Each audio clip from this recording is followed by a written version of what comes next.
ചിത്രത്തിൻ്റെ തുടക്കത്തിൽ അമ്മയ്ക്കൊപ്പം ഗ്രാമത്തിലൂടെ യാത്ര ചെയ്യുന്ന 3 പെൺകുട്ടികളെയാണ് കാണിക്കുന്നത്. പോകുന്ന വഴിയിൽ കൂട്ടത്തിലെ ഇളയ പെൺകുട്ടി വീഴാനിടയായി. ഈ നേരത്ത് അവളെ സഹായിക്കാനെന്നുള്ള വ്യാജേനെ നിഗൂഢമാർന്ന ഭാവത്തോടെ ഒരു വൃദ്ധ അവരുടെ പക്കലേക്കെത്തി. ആ വൃദ്ധ ആരും കാണാതെ കുട്ടിയുടെ റിബൺ മോഷ്ടിച്ചിരുന്നു. ഇക്കാര്യം അറിയാതെ അമ്മ തൻ്റെ 3 കുട്ടികളെയും കൂട്ടി വീട്ടിലേക്ക് തിരിച്ചുപോയി. റിബൺ മോഷ്ടിച്ചിരുന്ന ആ ഒരു വൃദ്ധ ക്രൂരയായ മന്ത്രവാദിനിയായിരുന്നു. ആ രാത്രിയിൽ മന്ത്രവാദിനി പെൺകുട്ടികളുടെ വീട്ടിലേക്കെത്തി ഇളയ കുട്ടിയുടെ രക്തം ഊറ്റിക്കുടിക്കുകയാണ്. ഭീതിജനകമായ ഈ കാഴ്ച കണ്ട് സഹോദരിമാരിൽ ഒരാൾ അലറിക്കരഞ്ഞു. പിന്നീട് കാണിക്കുന്നത് വർഷങ്ങൾക്ക് ശേഷമുള്ള രംഗങ്ങളാണ്. കൗമാരക്കാരിയായ നിള തൻ്റെ സഹോദരി വേദനയാൽ പിടയുന്ന കാഴ്ച കണ്ട് ഞെട്ടിയുണരുകയാണ്. ഉടൻ തന്നെ അവളുടെ അമ്മയായ ബെക്കയും പിതാവും അവിടേക്ക് ഓടിയെത്തി. ഉടൻ തന്നെ അവർ അസുഖബാധിതയായിരുന്ന ലൂണ എന്ന പെൺകുട്ടിക്ക് ഇഞ്ചക്ഷൻ നൽകി. തൻ്റെ മകളുടെ വേദനാജനകമായ കാഴ്ച കണ്ട് ബെക്ക വിങ്ങിപ്പൊട്ടി. പിറ്റേന്നവർ ഡോക്ടറെ വിളിക്കുകയും ഡോക്ടർ ലൂണയെ ആശുപത്രിയിൽ അഡ്മിറ്റ് ചെയ്യാൻ പറയുകയും ചെയ്തു. അവളുടെ ശരീരം ക്ഷയിച്ചുകൊണ്ടിരിക്കുകയാണെന്ന് ഡോക്ടർ അവരെ അറിയിച്ചു. അങ്ങനെ ലൂണയെ ആശുപത്രിയിലേക്ക് മാറ്റാമെന്ന് അവളുടെ പിതാവ് തീരുമാനിച്ചു. എന്നാൽ ബെക്ക അതിനെ സമ്മതിച്ചില്ല. ഇതിനോടകം തന്നെ നിരവധി ഹോസ്പിറ്റലുകളിലേക്ക് പോയിട്ടുണ്ടെങ്കിലും ലൂണയുടെ അസുഖത്തിന് ഒരു കുറവും ഉണ്ടായിരുന്നില്ല.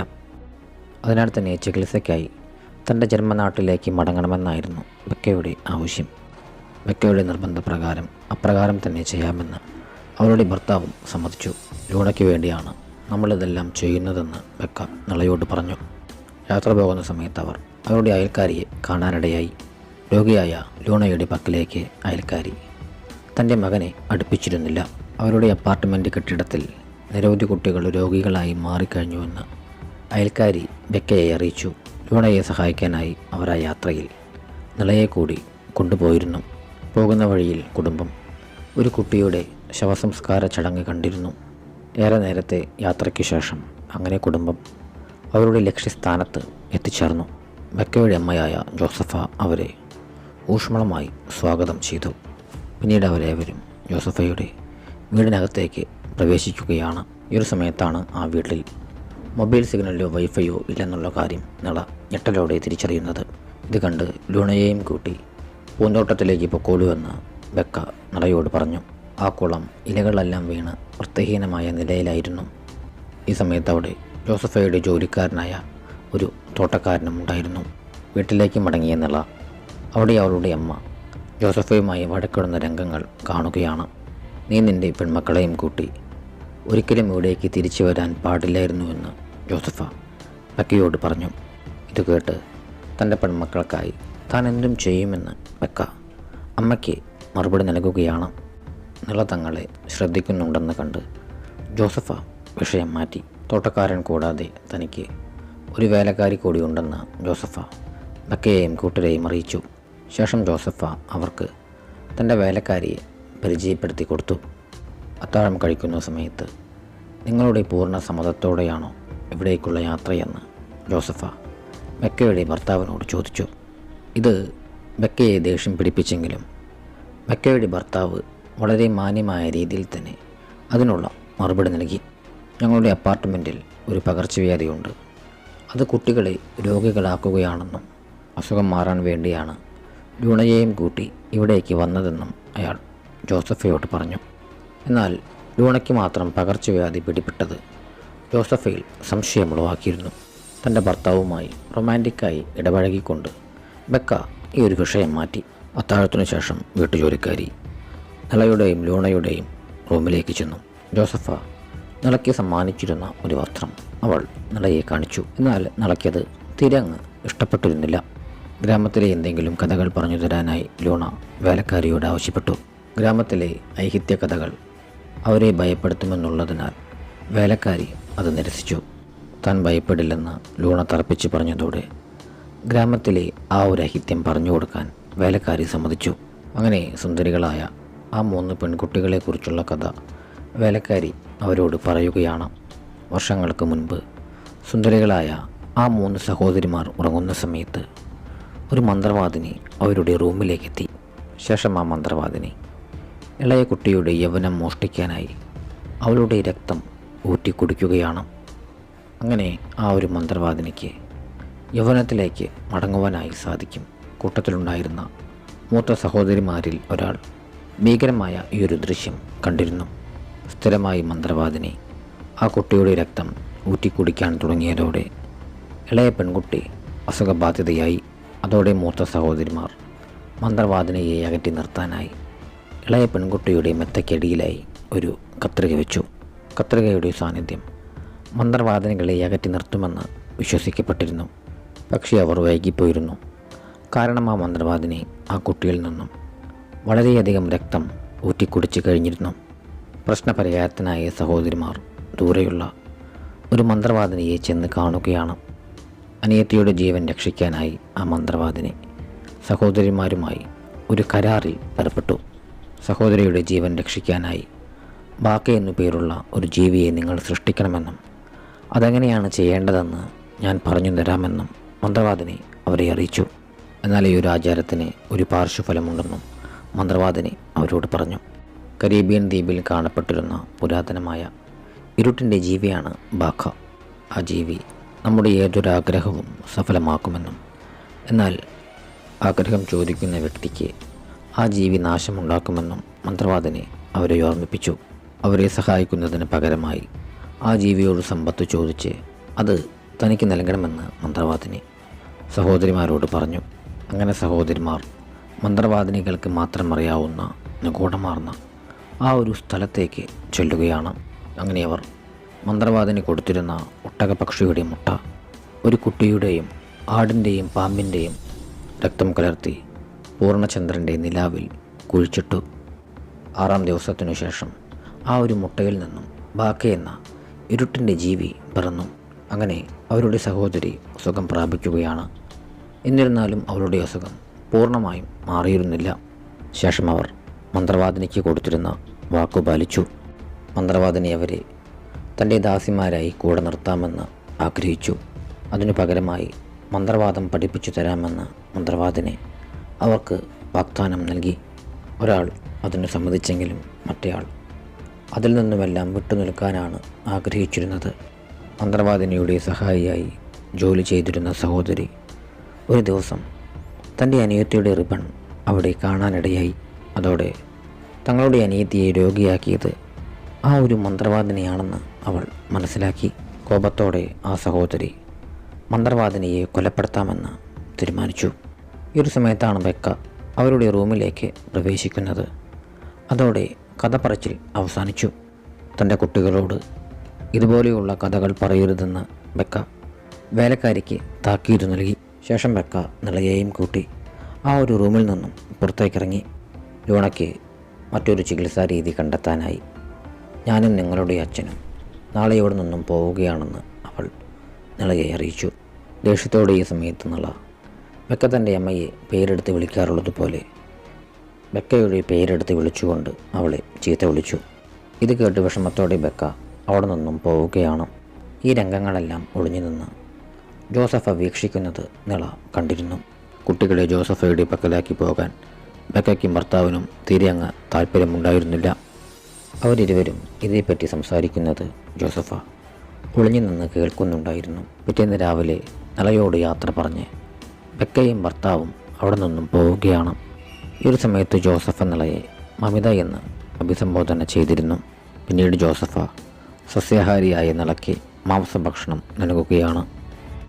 അതിഷ്ടപ്പെടാതിരുന്ന നിളയോട് ഭക്ഷണം പാഴാക്കരുതെന്നും അതിവിടുത്തെ നിയമമാണെന്നും ജോസഫ അറിയിച്ചു. പിന്നീട് നീന്തൽ വസ്ത്രം ധരിച്ചതിൻ്റെ പേരിൽ നീ ഒരു വേശ്യയാണെന്ന് നാട്ടുകാർ കരുതുമെന്നും പറഞ്ഞ് ജോസഫ നിളയെ വഴക്കു പറഞ്ഞു. അന്നു രാത്രിയിൽ മുത്തശ്ശി തങ്ങളുടെ റൂമിലേക്ക് വരുന്നുണ്ടെന്ന് നിള മനസ്സിലാക്കി. അവളുടെ മുഖത്തിനു നേരെ കൈവച്ച് എന്തൊക്കെയോ പിറുപിറുത്തുകൊണ്ട് ജോസഫ അവിടെ നിന്നും ഇറങ്ങിപ്പോയി. ഭീതിയോടെ നിള ഉടൻ തന്നെ അവരുടെ റൂമിൻ്റെ വാതിൽ പൂട്ടി. അടുത്ത ദിവസം സഹോദരിമാരുടെ കഥയുടെ അവസാന ഭാഗത്തെക്കുറിച്ച് നിള വേലക്കാരിയോട് ചോദിച്ചു. ബെക്കയുടെ താക്കീത് മൂലം കഥ പറയാൻ വേലക്കാരി വിസമ്മതിച്ചു.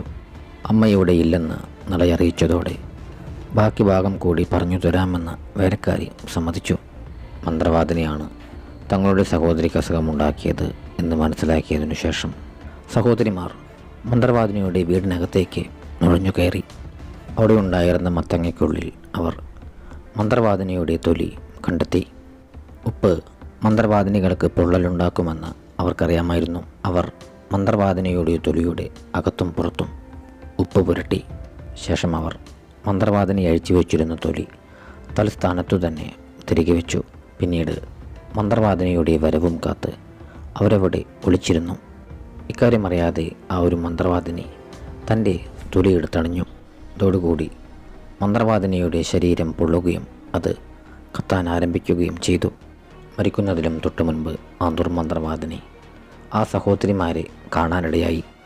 അസൂയ ഞങ്ങൾക്ക് നാശം വരുത്തുമെന്നും പറഞ്ഞ് ശപിച്ചുകൊണ്ട് മന്ത്രവാദിനി മരണത്തിനു കീഴടങ്ങി. പിന്നീട് സഹോദരിമാർ ബാക്കിയെ ജനിപ്പിച്ചിരുന്നതിൻ്റെ പാർശ്വഫലമായി അവരുടെ അമ്മയുടെ ജീവൻ നഷ്ടപ്പെട്ടു. ശാപത്തിൻ്റെ ഭാഗമായി അമ്മയെ കൊന്നത് തങ്ങൾ തന്നെയാണെന്ന് ആ സഹോദരിമാർ തിരിച്ചറിഞ്ഞിരുന്നില്ല. ഡാർക്ക് മാജിക് വേണ്ടെന്ന് പറഞ്ഞിരുന്ന കൂട്ടത്തിലെ സഹോദരി ബാക്കി എന്ന ജീവിയെ കുത്തിക്കൊലപ്പെടുത്തിക്കൊണ്ട് തൻ്റെ തെറ്റുതിരുത്തി. ഈ ഒരു സംഭവത്തോടു കൂടി അവരുടെ സഹോദരി വീണ്ടും മാരകമായ രോഗത്തിനടിമയായി. അതോടുകൂടി ആ രണ്ട് സഹോദരിമാരും പരസ്പരം അകന്നിരുന്നു. ഒരാൾ ഡാർക്ക് മാജിക്കുമായി മുന്നോട്ട് പോവുകയും മറ്റേയാൾ എല്ലാം ഉപേക്ഷിച്ച് അവിടെ നിന്നും നാടുവിടുകയും ചെയ്തു. പിന്നീട് മന്ത്രവാദം ചെയ്തിരുന്ന സഹോദരിക്ക് ഒളിവിൽ പോകേണ്ടി വന്നു. ഈ ഒരു സമയത്ത് ജോസഫ അവിടേക്ക് എത്തുകയാണ്. നിനക്ക് നീന്താൻ താല്പര്യമുണ്ടെങ്കിൽ കുളം വൃത്തിയാക്കിക്കോളൂവെന്ന് ജോസഫ നിളയോട് പറഞ്ഞു. എന്നാൽ നിളയ്ക്ക് ലൂണയെ എവിടെ ഒറ്റയ്ക്കാക്കി പോകാൻ താല്പര്യമുണ്ടായിരുന്നില്ല. ഞാൻ അവളെ നോക്കിക്കോളാമെന്ന് വേലക്കാരി പറഞ്ഞതോടെ നിള നീന്തൽക്കുളം വൃത്തിയാക്കാനായി പോയി. ക്ഷീണിതയായി രാത്രിയോടെ നിള ജോസഫയുടെ വീട്ടിലേക്ക് തിരിച്ചു വന്നു. നാളെയും ഇത് ചെയ്യണമെന്ന് ജോസഫ നിളയോട് പറഞ്ഞു. തൻ്റെ മുത്തശ്ശിയെ സംശയമുള്ളതിനാൽ ആ രാത്രിയിൽ നിള അനിയത്തിയുടെ ബെഡിനു താഴെയായി ഒരു കത്രിക വെച്ചിരുന്നു. അന്ന് അർദ്ധരാത്രിയിൽ നിള ഉണർന്നു. ഈ ഒരു സമയത്ത് നിഗൂഢമാർന്ന എന്തോ ഒരു ശബ്ദം കേട്ട് അവൾ അടുക്കളയിലേക്ക് നടന്നു. ശബ്ദം കേട്ട ഭാഗത്തേക്ക് നീങ്ങി അവൾ കുക്കറിനുള്ളിലായി ബാക്കി എന്ന ആ ഒരു ജീവിയെ കാണാനിടയായി. ഭീതിയോടെ നിള അവിടെ നിന്നും തൻ്റെ റൂമിലേക്ക് ഓടി. ഈ ഒരു സമയത്ത് അവൾ ജോസഫയുടെ മുറിയിൽ മന്ത്രവാദത്തിന് ഉപയോഗിക്കുന്ന ഉപകരണങ്ങൾ കാണുകയാണ്. ഈ സമയത്ത് ജോസഫ അവിടെ ഉണ്ടായിരുന്ന കസേരയിലിരുന്ന് ആടുന്നുണ്ടായിരുന്നു. എന്നാൽ പൊടുന്നനെ അവൾ അപ്രത്യക്ഷയായി. ഈ ഒരു സമയത്ത് അവൾ അവിടെ ഉണ്ടായിരുന്ന മത്തങ്ങയ്ക്കകത്ത് ഊരിവെച്ച നിലയിലുള്ള മന്ത്രവാദിനിയുടെ തൊലി കാണുകയാണ്. പൊടുന്നനെ ഒരു കൈ അവളുടെ തല മത്തങ്ങയ്ക്കുള്ളിലേക്ക് വലിച്ചു. ഞെട്ടലോടെ നിള തൻ്റെ പേടി സ്വപ്നത്തിൽ നിന്നും ഉണരുകയാണ്. ഈ സമയത്ത് തൻ്റെ അനിയത്തിയുടെ കട്ടിലിനരികിലായി ആരോ ഉണ്ടെന്ന് നിള മനസ്സിലാക്കുകയാണ്. അങ്ങനെ അവൾ ലൂണയുടെ രക്തം കുടിച്ചുകൊണ്ടിരിക്കുന്ന ഒരു മന്ത്രവാദിനിയെ കണ്ടു. നിളയെ കണ്ടതോടെ മന്ത്രവാദിനി അവിടെ ഉണ്ടായിരുന്ന ജനാല വഴി രക്ഷപ്പെട്ടു. ഈ നേരത്തെ ലൂണ അസുഖം മൂർച്ഛിച്ച് വേദനയാൽ പിടയുകയായിരുന്നു. അല്പസമയത്തിനകം തന്നെ നിള തൻ്റെ ഉറക്കത്തിൽ നിന്നും ഞെട്ടിയുണരുകയാണ്. താൻ കണ്ടത് സ്വപ്നമാണോ യാഥാർത്ഥ്യമാണോ എന്ന് അവൾക്ക് തിരിച്ചറിയാനായി സാധിക്കുന്നില്ല. അല്പസമയത്തിനകം തന്നെ ലൂണ ഛർദ്ദിച്ചു. ഇക്കാര്യം ജോസഫയെ അറിയിക്കാനായി നിള താഴേക്കോടി. ഈ സമയത്ത് ജോസഫ ബെക്കയുമായി സംസാരിച്ചു കൊണ്ടിരിക്കുകയായിരുന്നു. നിള ഫോണ് ചോദിച്ചതോടെ ജോസഫ ആ ഒരു കോള് കട്ടാക്കി. ശേഷം ജോസഫ ആ ഒരു ഫോണ് ലോക്ക് ചെയ്തു വെച്ചു. ജോസഫ പിന്നീട് ലൂണയെ പരിചരിക്കുകയും ലൂണയ്ക്ക് അസുഖം വരാനുള്ള കാരണക്കാരി നിളയാണെന്നും പറഞ്ഞുകൊണ്ട് അവളെ കുറ്റപ്പെടുത്തുകയും ചെയ്തു. പിറ്റേ ദിവസം മുത്തശ്ശിയെക്കുറിച്ചുള്ള തൻ്റെ വേവലാതികൾ നിള വേലക്കാരിയോട് പങ്കുവച്ചു. ജോസഫയെ അവരോടും നല്ല രീതിയിൽ പെരുമാറുന്ന വ്യക്തിയായതുകൊണ്ട് വേലക്കാരി നിളയുടെ വാക്കുകൾ വിശ്വസിച്ചിരുന്നില്ല. പിന്നീട് ജോസഫ ലൂണയെ പരിചരിക്കുന്ന സമയത്ത് മൊബൈലിൽ റേഞ്ച് കിട്ടാനായി നിള ആ വീട് മുഴുവൻ അലഞ്ഞു നടന്നു. അങ്ങനെ ഒരു സിഗ്നൽ കിട്ടി. നിള തൻ്റെ മാതാപിതാക്കളെ കോണ്ടാക്ട് ചെയ്യാൻ ശ്രമിച്ചെങ്കിലും സാധിച്ചിരുന്നില്ല. ഈ നേരത്ത് നിള ഒരു ആൽബം കാണുകയും അതെടുത്ത് പരിശോധിക്കുകയുമാണ്. ഈ നേരത്ത് അവിടേക്ക് എത്തിയ ജോസഫ തൻ്റെ അനുവാദമില്ലാതെ ആൽബം എടുത്തതിൻ്റെ പേരിൽ നിളയെ വഴക്കു പറഞ്ഞു. ശേഷം അവൾ നിളയെ ബലമായി അവിടെ നിന്നും കൂട്ടിക്കൊണ്ടു പോവുകയാണ്. ആ സമയത്ത് ജോസഫ നിളയുടെ ഫോൺ താഴേക്കെറിഞ്ഞ് പൊട്ടിച്ചിരുന്നു. അന്ന് രാത്രിയിൽ നിള ആ ആൽബം എടുക്കുകയും അത് ലൂണയോടൊപ്പം പരിശോധിക്കുകയുമാണ്. അതിൽ ജോസഫയ്ക്കും ബെക്കയുടെ മുത്തശ്ശിക്കുമൊപ്പമുള്ള ബെക്കയുടെ ഫോട്ടോയുണ്ടായിരുന്നു. അന്നേ ദിവസം രാത്രിയിൽ ലൂണ ഞെരുങ്ങുന്ന ശബ്ദം കേട്ട് നിള ഉണർന്നു. ഈ ഒരു സമയത്ത് അവൾ ലൂണയുടെ പുതപ്പിനടിയിലായി ആരോ ഉണ്ടെന്ന് ഞെട്ടലോടെ മനസ്സിലാക്കുകയാണ്. ആ ഒരു കാഴ്ച നിള കണ്ടതോടെ അനങ്ങിക്കൊണ്ടിരുന്നിരുന്ന പുതപ്പ് നിശ്ചലമായി. ശേഷം ഒരു വൃദ്ധ ആ ഒരു പുതപ്പിൻ്റെ അടിയിൽ നിന്നും പുറത്തേക്ക് വന്നു. ആ വൃദ്ധ എന്തോ മന്ത്രവാദം ചൊല്ലിയതോടെ നിള മയങ്ങി വീണു. അതിനുശേഷം ലൂണയുടെ രക്തം ഊറ്റി കുടിച്ചുകൊണ്ട് വൃദ്ധ തിരിച്ചുപോയി. പിറ്റേന്ന് ഉണർന്നയുടനെ നിള ലൂണയുടെ കാൽപാദം പരിശോധിച്ചു. അവളുടെ കാല് കടിയേറ്റ് ചുവന്നു തുടുത്ത നിലയിലാണ് കാണപ്പെട്ടിരുന്നത്. അങ്ങനെ നമുക്ക് ഈ വീട്ടിൽ നിന്നും രക്ഷപ്പെടാമെന്നും പറഞ്ഞുകൊണ്ട് നിള ലൂണയെ നിർബന്ധിച്ചു. ശേഷം ഇരുവരും അവിടെ നിന്നും കാട്ടിലേക്ക് ഓടുകയാണ്. പോകുന്ന വഴിയിൽ അവർ വേലക്കാരനും തോട്ടക്കാരെയും താമസിച്ചിരുന്ന ക്യാബിൻ കാണാനിടയായി. എന്നാൽ ഈ ഒരു സമയമായപ്പോഴേക്കും ക്ഷീണം മൂലം ലൂണ തളർന്നു വീഴുകയാണ്. മറ്റു മാർഗമില്ലാതെ അവളെ അവിടെ തനിച്ചാക്കി നിള വേലക്കാരിയുടെ പക്കലേക്ക് ഓടി. അകത്തേക്ക് പ്രവേശിച്ചവൾ ആ വീടിൻ്റെ മുകളിലത്തെ നിലയിൽ നിന്നും ചില ശബ്ദങ്ങൾ കേൾക്കാനിടയായി. അങ്ങനെ മുകളിലത്തെ റൂമിലേക്ക് നീങ്ങിയ അവൾക്ക് വേലക്കാരിയും തോട്ടക്കാരനും തമ്മിൽ ബന്ധപ്പെടുന്ന രംഗങ്ങളാണ് കാണാനായി സാധിച്ചത്. ഈ സമയത്ത് കത്തി ഉപയോഗിച്ച് ഇരുവരുടെയും ശരീരത്തിൽ അവർ മുറിവുകൾ ഉണ്ടാക്കുന്നുണ്ടായിരുന്നു. ഈ കാഴ്ചകൾ കണ്ട് ഭയന്നു ഉറച്ച നിള ഉടൻ തന്നെ ലൂണയുടെ പക്കലേക്ക് ഓടി. ഈ സമയത്ത് ലൂണ അപസ്മാരം മൂലം പിടയുകയായിരുന്നു. അല്പസമയത്തിനകം തന്നെ ജോസഫ് അവിടേക്ക് എത്തി ഇരുവരെയും വീട്ടിലേക്ക് കൂട്ടിക്കൊണ്ടു പോവുകയാണ്. ജോസഫ് പിന്നീട് ലൂണയുടെ മരുന്നുകൾ അവളുടെ ശരീരത്തിലേക്ക് കുത്തിവെച്ചു. സഹോദരിയുടെ ജീവൻ അപകടത്തിലാക്കിയതിൻ്റെ പേരിൽ പിന്നീട് ജോസഫ ലൂണയെ അടിച്ചു. ഇന്നലെ രാത്രിയിൽ ലൂണയുടെ രക്തം ആരോ കുടിക്കുന്നതായി താൻ കണ്ടുവെന്ന് നിള അവളോട് പറഞ്ഞു. ജോസഫ ഒരു മന്ത്രവാദിനിയാണെന്നും ഈ സമയത്ത് നിള ആരോപിച്ചിരുന്നു. ദേഷ്യത്തോടെ ജോസഫ നിളയെ അവിടുത്തെ ബേസ്മെൻറ്റിൽ പൂട്ടിയിട്ടു. ഭീതിയോടെ നിള ആ റൂം മുഴുവൻ പരിശോധിക്കുകയാണ്. ഈ സമയത്ത് നിള ബലിയർപ്പിക്കുന്ന ഒരു ബലിപീഠം അവിടെ കണ്ടിരുന്നു. അല്പസമയത്തിന് ശേഷം നിള പുറത്തുനിന്നും തോട്ടക്കാരൻ്റെ ശബ്ദം കേൾക്കാനിടയായി. നിന്നെ പരിശോധിക്കാൻ വേലക്കാരി തന്നോട് പറഞ്ഞിരുന്നതായി തോട്ടക്കാരൻ അവളെ അറിയിച്ചു. അവരിരുവരും ജോസഫയുടെ ആളുകളാണെന്നാണ് നിള കരുതിയിരുന്നത്. എന്നിരുന്നാലും തന്നെ രക്ഷിക്കണമെന്ന് അവൾ അയാളോട് പറഞ്ഞു. ജോസഫയോടുള്ള ഭീതി മൂലം അയാൾ തന്നെ വിസമ്മതിച്ചു. നീ പേടിക്കേണ്ടെന്നും ലൂണയെ ഞാൻ നോക്കിക്കോളാമെന്നും അയാൾ നിളയ്ക്ക് ഉറപ്പു നൽകി. പിന്നീട് മുത്തശ്ശിയായ ജോസഫയുടെ ശബ്ദം കേട്ട് നിള ഉണരുകയാണ്. ശേഷം ജോസഫയെ അവളെ ആ റൂമിൽ നിന്നും പുറത്തേക്കിറക്കി. ഈ ഒരു സമയത്ത് ജോസഫയുടെ മുഖം ബാൻഡേജുകൾ വെച്ച് മറച്ച നിലയിലായിരുന്നു. പിന്നീട് ജോസഫ അവളോട് നീന്തൽക്കുളത്തിലേക്ക് പോകാനായി പറഞ്ഞു. അവിടേക്ക് പോയ നിളയ്ക്ക് തോട്ടക്കാരൻ്റെ മൃതശരീരമാണ് കാണാനായി സാധിച്ചത്. നീ തോട്ടക്കാരനോട് കുളം വൃത്തിയാക്കാൻ ആവശ്യപ്പെട്ടതുകൊണ്ടാണ് ഇപ്രകാരം സംഭവിച്ചതെന്നും പറഞ്ഞുകൊണ്ട് ജോസഫ നിളയെ കുറ്റപ്പെടുത്തി. കുളം വൃത്തിയാക്കുന്ന സമയത്ത് കാലിടറി വീണാണ് അവൻ മരിച്ചതെന്ന് ജോസഫ നിളയെ അറിയിച്ചു. താമസിയാതെ തന്നെ പോലീസ് അവിടേക്കെത്തി. എൻ്റെ മുത്തശ്ശി ഒരു മന്ത്രവാദിനിയാണെന്ന് നിള പോലീസുകാരോട് പറഞ്ഞു. അവൾക്ക് ആ സംഭവം വലിയ ഷോക്കായിരുന്നു. അതുകൊണ്ടാണ് അവൾ ഇപ്രകാരമെല്ലാം പറയുന്നതെന്ന് ജോസഫ പോലീസിനെ ബോധിപ്പിച്ചു. അതോടുകൂടി പോലീസുകാർ അവിടെ നിന്നും തിരിച്ചുപോയി. പിന്നീട് രക്തമൂറ്റിയെടുക്കുന്ന നിലയിലുണ്ടായിരുന്ന ലൂണയെ ജോസഫ നിളയെ കാണിച്ചു. ഈ ഒരു സമയത്ത് ഫോൺ റിങ് ചെയ്യുന്ന ശബ്ദം കേട്ട് നിള താഴേക്കോടി. അവിടേക്ക് ഫോൺ വിളിച്ചിരുന്ന ബെക്കയുടെ ശബ്ദം കേട്ട് നിള പൊട്ടിക്കരഞ്ഞു. നിർഭാഗ്യവശാൽ എന്താണ് സംഭവിക്കുന്നതെന്ന് പറയുന്നതിന് മുൻപ് ജോസഫ അതിൻ്റെ ലൈൻ കട്ടാക്കി. അതിനുശേഷം ജോസഫ് വീണ്ടും നിളയെ ബേസ്മെൻറ്റിൽ പൂട്ടിയിട്ടു. എന്നാൽ രാത്രിയിൽ നിള കയ്യിൽ കിട്ടിയ ആയുധം ഉപയോഗിച്ച് ബേസ്മെൻറ്റിൻ്റെ വാതിൽ തകർത്തു. പുറത്തേക്കിറങ്ങി അവൾ ലൂണയുടെ പക്കലേക്ക് ചെന്നു. ലൂണയുടെ ബെഡിനടിയിൽ വെച്ചിരുന്ന കത്രിക അവൾ കയ്യിൽ കരുതി. പിന്നീട് അവിടേക്കെത്തിയ ജോസഫയെ കുത്തി പരിക്കേൽപ്പിച്ചുകൊണ്ട് അവൾ ലൂണയെയും കൂട്ടി അവിടെ നിന്നും രക്ഷപ്പെടുകയാണ്. കാട്ടിലേക്ക് ഓടിയവർ ആളുകൾ തീയിനു ചുറ്റും നൃത്തം ചെയ്യുന്ന നിഗൂഢമാർന്ന കാഴ്ച കാണുകയാണ്. അക്കൂട്ടത്തിൽ തോട്ടക്കാരൻ്റെ മൃതദേഹത്തോടൊപ്പം ആ ഒരു വേലക്കാരിയും ഉണ്ടായിരുന്നു. അവിടെ ഉണ്ടായിരുന്ന ജനക്കൂട്ടം ഭ്രാന്തന്മാരെ പോലെ ആർപ്പ് വിളിച്ചുകൊണ്ടിരിക്കുകയാണ്. ഈ സമയത്ത് വേലക്കാരി രക്തമെടുത്ത് തൻ്റെ മുഖത്ത് തേക്കുകയാണ്. ശേഷം മരണപ്പെട്ട തൻ്റെ കാമുകൻ്റെ മൃതശരീരത്തിനരികെ വെച്ച് അവൾ സ്വയം കഴുത്തു ഛേദിച്ച് ആത്മഹത്യ ചെയ്തു. ഭീകരമായ ഈ കാഴ്ച കണ്ട് നിള ലൂണയോടൊപ്പം അവിടെ നിന്നും ഓടി മാറി. ഈ സമയത്ത് മുട്ടയിൽ നിന്നും ബാക്ക ജനിക്കുന്നത് പോലെ മുഖംമൂടി അണിഞ്ഞ വ്യക്തി നിഗൂഢമായി നൃത്തം ചെയ്യുകയാണ്. അന്നേരത്ത് ലൂണയ്ക്ക് വീണ്ടും അപസ്മാരം വരികയാണ്. ഈ സമയത്താണ് താൻ കൊണ്ടുവന്നിരുന്ന ലൂണയുടെ സിറിഞ്ച് പൊട്ടിയ വിവരം നിള വേദനയോടെ തിരിച്ചറിയുന്നത്.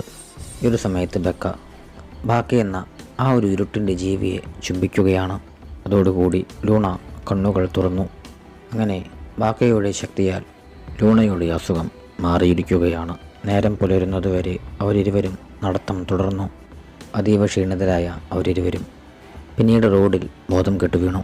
അല്പസമയത്തിനു ശേഷം അതുവഴി തിരികെ വന്നിരുന്ന ബെക്കയും ഭർത്താവും ഇരുവരെയും കാണാനിടയായി. ഇരുവരെയും കാറിൽ കയറ്റി അവർ ജോസഫയുടെ വീട്ടിലേക്ക് പോയി. പിന്നീട് കണ്ണു തുറക്കുമ്പോൾ നിള കാണുന്നത് ജോസഫയെയാണ്. നിളയുടെ കണ്ണിലേക്ക് ഒരു പൊടിയൂതി ജോസഫ നിളയെ ബോധം കെടുത്തി. ബെക്ക ആ റൂമിലേക്ക് വരുന്ന സമയത്ത് തനിക്ക് തീരെ സുഖമില്ലാത്ത പോലെ ജോസഫ അഭിനയിച്ചു. കുട്ടികളെ പരിചരിച്ചതിനെ ബെക്കയുടെ ഭർത്താവ് ജോസഫയോട് നന്ദി പറഞ്ഞു. ഈ സമയത്ത് നിള ഉണർന്നെങ്കിലും അവൾക്ക് കണ്ണു തുറക്കാനായി സാധിച്ചിരുന്നില്ല. തൻ്റെ കുട്ടികളെ പരിപാലിച്ചതിനെ ബെക്കയും പിന്നീട് ജോസഫയോട് നന്ദി പറഞ്ഞു. തിരിച്ചു പോകാനായി ബെക്ക ലൂണയെ കാറിലേക്ക് കൊണ്ടുപോയി. ഈ സമയത്താണ് ലൂണയുടെ കാലിലുണ്ടായിരുന്ന കടിയേറ്റ പാട് ബെക്ക ശ്രദ്ധിക്കുന്നത്. ഇതോടുകൂടി ബെക്കയ്ക്ക് ചില കാര്യങ്ങൾ ബോധ്യപ്പെട്ടിരുന്നു. 5 മിനിറ്റിനുള്ളിൽ ഞാൻ തിരിച്ചു വന്നില്ലെങ്കിൽ നിങ്ങളവിടെ നിന്നും പോകണമെന്ന് ഭർത്താവിനോട് പറഞ്ഞുകൊണ്ട് ബെക്ക ജോസഫയുടെ പക്കലേക്ക് ഓടി. ഈ സമയത്ത് ജോസഫ, നിൻ്റെ പെൺമക്കളെ ഞാൻ നിന്നിൽ നിന്നും അകറ്റുമെന്നും പറഞ്ഞുകൊണ്ട് ബെക്കയെ അടിച്ചു വീഴ്ത്തി. ഈ ഒരു സമയമായപ്പോഴേക്കും നിള കണ്ണുകൾ തുറന്നിരുന്നു.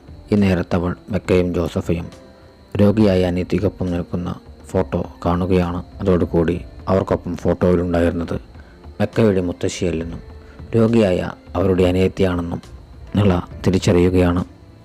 ബെക്കയും ജോസഫയും മന്ത്രവാദം തുടരുകയും തങ്ങളുടെ യൗവനം നിലനിർത്തുകയുമായിരുന്നു. ഇരുവരുടെയും മന്ത്രവാദം നാട്ടിൽ പാട്ടായതോടുകൂടി സഹോദരിമാർ ഒടുവിൽ പോയി. എന്നിരുന്നാലും ബെക്ക ഒരു മന്ത്രവാദിനിയായി തന്നെ തുടർന്നു. എന്നാൽ ജോസഫ എല്ലാം ഉപേക്ഷിക്കുകയും അവൾക്ക് വയസ്സാവുകയും ചെയ്തിരുന്നു. യൗവനം നിലനിർത്താനായി ബെക്ക അവരുടെ അപ്പാർട്ട്മെൻറ്റിലുള്ള കുട്ടികളുടെ രക്തം കുടിച്ചിരുന്നു. അങ്ങനെയാണ് അവിടുത്തെ കുട്ടികളെല്ലാം രോഗികളായി മാറിയിരുന്നത്.